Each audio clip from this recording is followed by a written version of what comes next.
right, everybody, welcome to the Allcast, where we talk about daily lives of Chico college students and about soils. All right, here with me today we got Matt, we got Jack, we got Landon, and we got Brock. So we're going to talk about like our green plant science soil science labs. All right, caught myself a little bit there, guys. All right, so Brock, Landon, what are you guys' opinion on week one? Absolutely. Going into week one, it was really just an overview of what we're going to be doing in the course, looking at just different assignments, different activities that we're going to be doing, and really emphasizing the point of being outside, something I think we all kind of looked forward to. Even in those hot days, we're looking forward to actually being outside, being boots on the ground, and experiencing what we're learning in the class. So honestly, that was something I was really looking forward to right off the bat. Yeah, we started off with a farm tour on the Jolly Trolley. We got just an overview of the farm. One of the stops was our wastewater treatment lagoons that we have there. We talked about how there's many more regulations now compared to when those were first implemented at the farm, and that water would need to be treated to be moved off of the farm. And once that water is pumped out of there, we can have that nutrient-rich soil left over that we can then apply to all of our crops. Something else that was really big going into this first week that we talked about, was the emphasis of soil science in farmers today. Seeing that like progressive agriculture, how we're changing into new practices and looking more into that soil health and not so much how can we produce the most to make the most money. Going into that and that idea of regenerative ag, which is something that I think we can dive a little more into with Lyles, as he's part of that group here at the college. But regenerative agriculture, progressive agriculture, new things like that, with our final stop ending up at the Peaches, which was a great little snack, but also something where you're not just in the fields where we were looking at walnuts, we're looking at peaches, seeing a whole variety of soils, and a great intro to start off our semester. Yeah, that's. Landon, I saw a lot of the peach trees still had peaches on it. How come that was true? Yeah, we talked about this in class. They had a big pick. What's it called? It was You Pick Peaches. You Pick Peaches, absolutely. Yeah, Community members are coming out and playing a big role in that. Matt, you can talk about that because you worked at it. Yeah. So this summer I was out there with the Crops and Orchards team, and it was a good time. But like our big culmination of all of it was definitely the You Pick Peach sale. It was a pound of peaches for like $3. It was a great time. We had to thin hella peaches leading up to it. It sucked. I got stung in like the face and the ass, like everywhere. It was not a fun time, but it was really worth it to see how much money we were raking in. I think in the total, they cleared right around like upwards of $30,000 in sales that day. But the reason that they didn't do it for a second day, and there were still peaches on those trees and all over the places, because they just couldn't guarantee that they would have enough of a supply, and they didn't want people to drive and come all the way out there and be sold out by 9 o'clock if they opened at 8. But yeah, absolutely. Really suffering from success. Yeah, it really just highlights some of the problems we have in agriculture, and really relies on that planning beforehand, and then once you harvest that first day, the next steps. So that was for our first week, and moving on, we didn't have class on our second week because of the holiday. So week 3, we did a campus tour, some sampling, soil webs, and some soil conditions. Yeah, no, on week 3, it was pretty cool. We did a school tour rather than going on the farm. Honestly, I really liked it, right? Seeing things instead of, like, from agriculture on the farm, which is, like, what you see all the time all around them. Going more to, like, an urban setting, right, where you got the hard set stuff. You got the creek going through the campus. It's a bit of a different thing. We took a look at soils. Jack, you remember when we did soil stuff? Yeah, we looked at the different colors and textures of soils along the creek bank, as well as different depths, the different aggregates. And then we went into the classroom, and we looked at all the different soils from every state. Personally, I thought Hawaii and Alabama were the most interesting. And one of the other things we talked about was controlled burning of grass, which is actually good for the soil. It gives carbon back to the soil. And, yeah, that was pretty much it. Yeah, man, I'm not going to lie, bruh. I thought that Kansas soil was a baddie, bro. Like, if we're talking about just some beautiful color to it, that one was nice. I don't think nothing compares to that Texas, though. That, like, beautiful black, like, look to it. Oh, my God. Almost had me moving, bro. I was about to change my area code on that.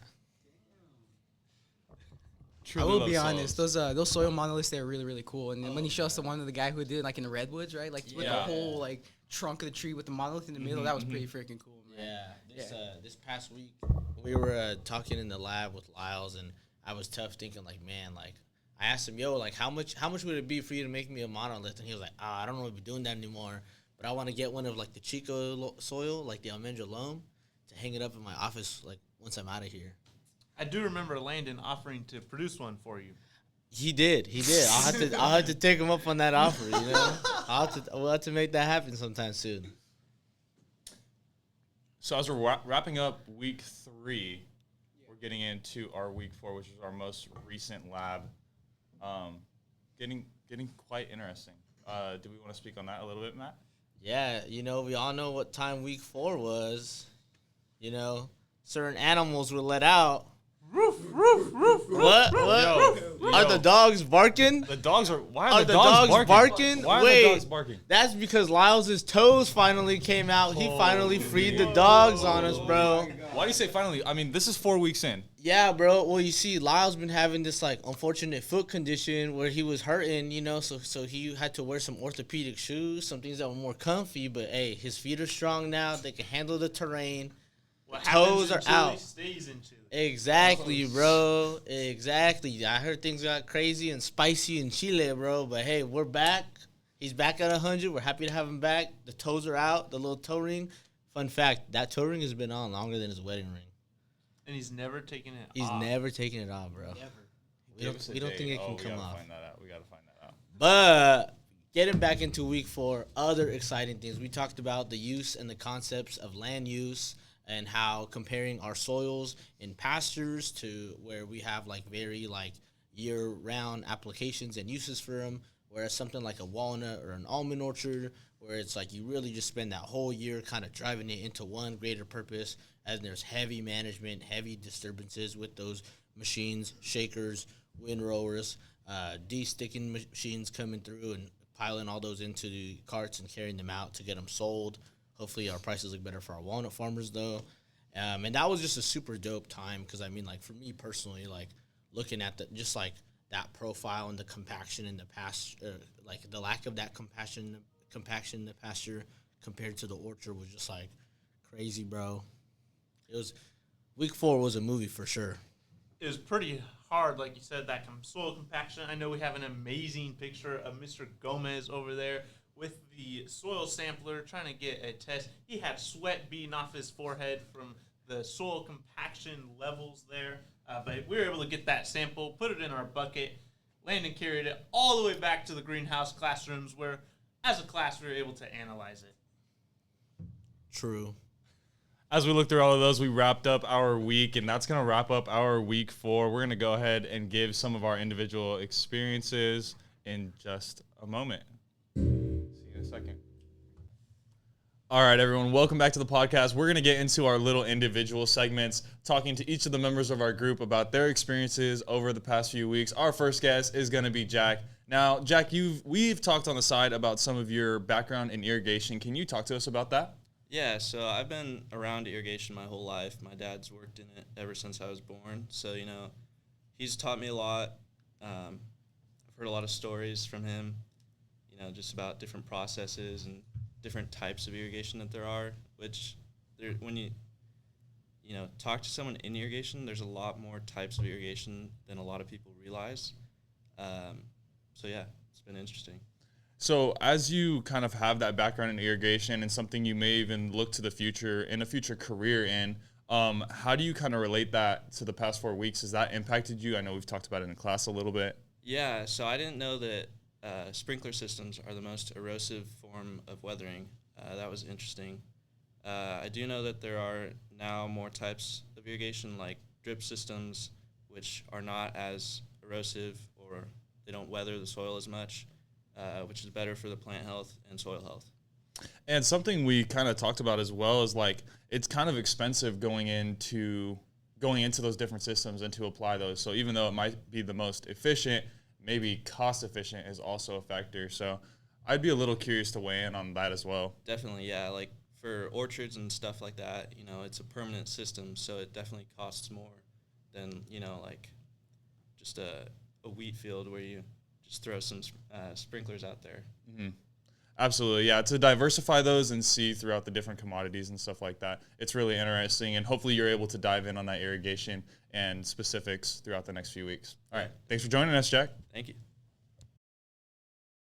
All righty, welcome to our next one-on-one interview. The man, the myth, the legend, the man with the mullet, the redhead, Shake Yo Mullet Brock. Thanks for having me, Landon. Awesome, of course, anytime. Today, we're going to talk about some of those soil characteristics, soil chemistry, dive into that a little bit with your experience. You've mentioned that you've worked both in the wine industry and out here at our Chico State Farm at the OVP. Can you share your experiences with that and soil specifically? Yeah, working for Gallo at the Viticulture Research Department is very interesting. Going from ranch to ranch, from Lodi all the way down to Livingston and even the Fresno Madera area, and seeing like in Livingston that very sandy soils where I just about get the truck stuck in it, might have once, versus up in Lodi where it's very hard packed, more of the loam, a couple fields, maybe a little bit of clay, got that iron oxide coloring to it, but the same varieties of wine grapes grow, and they're both very healthy. And then, like you said, comparing that to the organic vegetable project here at the OVP, where it's only 3 acres and we grow, probably 50, 60 different types of vegetables as well as fruit and row crops. We do have a little, probably half acre of no-till section, and getting to see the no-till and the quality of soil there and how the peppers and tomatoes do, specifically in the no-till versus how they do in the part that we're tilling after every crop.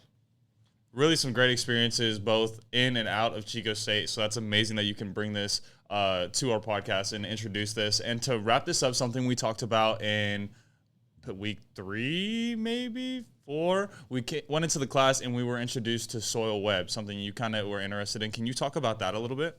So Soil Web's a website online, and you can look up any area of the United States, but specifically we were looking at Northern California in class, and it shows exactly what type of soil there is in that specific area that you click on.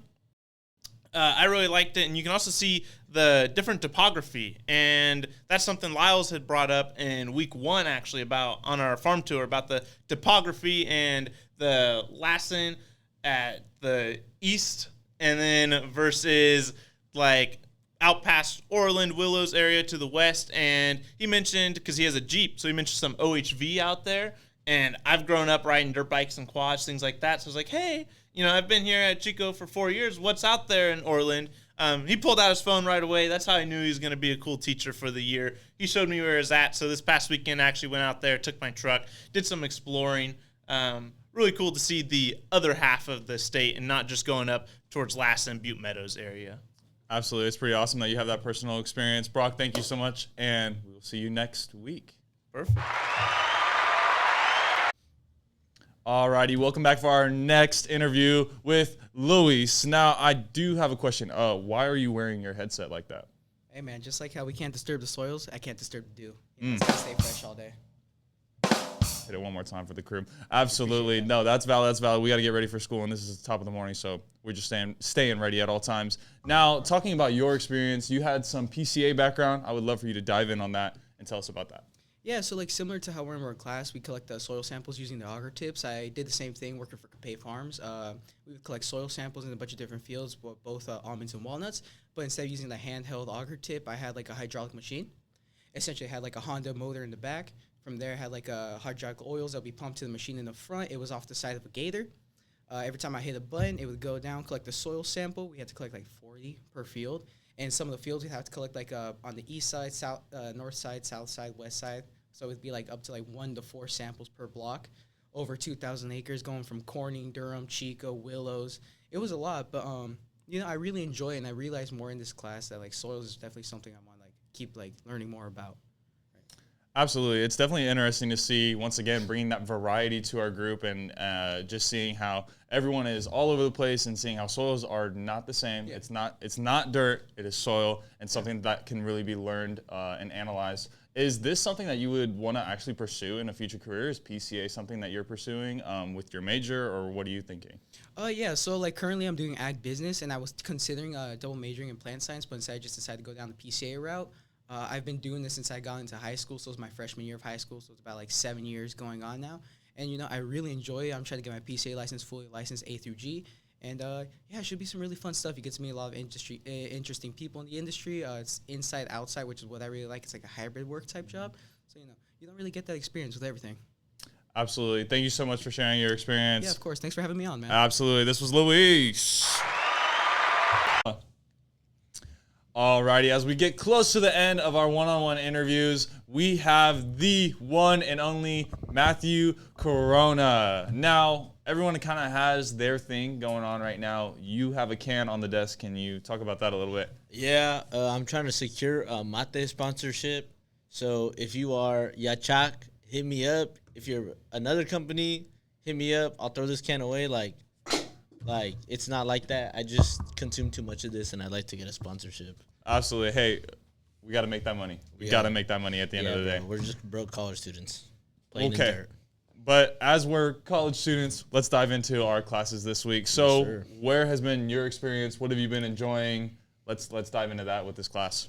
Yeah, I mean, I just think soils rocks. It kind of supports everything all around us, and we all kind of depend and literally like stand on it. Not just standing on business, but standing on soils. Absolutely. And being part of Dr. G's class, it's more than just looking at his toe ring. It's a lot of it is really just about like taking the lessons we're learning, looking at like.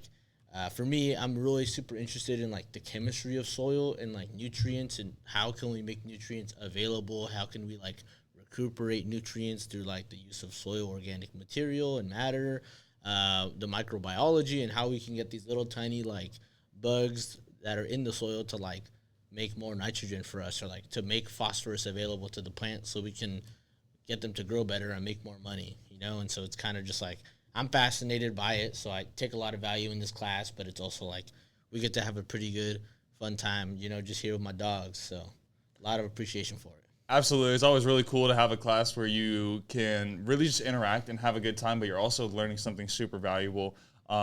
That's pretty amazing. And it's really cool to see that you have a good experience in this. And hopefully we do dive into some of those topics that you are interested in. So with that, we want to say thank you so much, Matt. Thank you for having us. Whoa! What do you mean?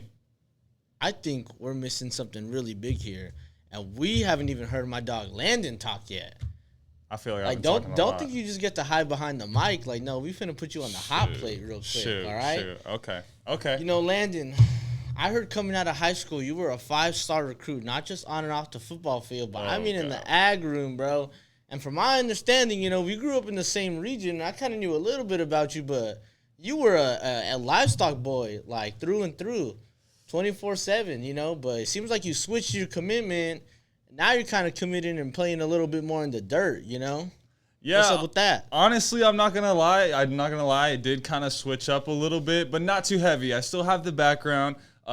Raised pigs all throughout high school. Tried a lamb. That was not for me. And now going into Chico State, I'm working at our dairy unit. So still having that livestock background. You're working at the dairy unit? I'm working at the dairy unit. Picking up all that poop all day? Full time. That's what I'm doing. All right. But hey, look, I'm really enjoying my job out there, still having that livestock background, but I'm realizing that I was lacking in some of those other experiences. Being that I want to be a future agriculture educator, I feel like being one-sided in my knowledge in just livestock, that'd be a disservice to future students and future people who are trying to learn in the industry. So diving into soil science plants was something super important to me. So that really started this past summer when I was working as a PCA with agriculture advisors, really just a field scout, going through and testing samples, collecting leaf samples, and then really checking on different pesticide or different insects where we're going ahead and advising the farmers, hey, this is what we need to spray, this is what we need to do to best manage our fields. That was something that was really interesting, something I'd never done before, and a good experience. This class now is introducing me more to the soil side of things, and also really introducing that idea that we talked about in our group podcast, that soil is so important and how it's being so much a bigger emphasis for farmers and growers nowadays. So this class is really that introduction to me gaining knowledge in a different part of the industry and providing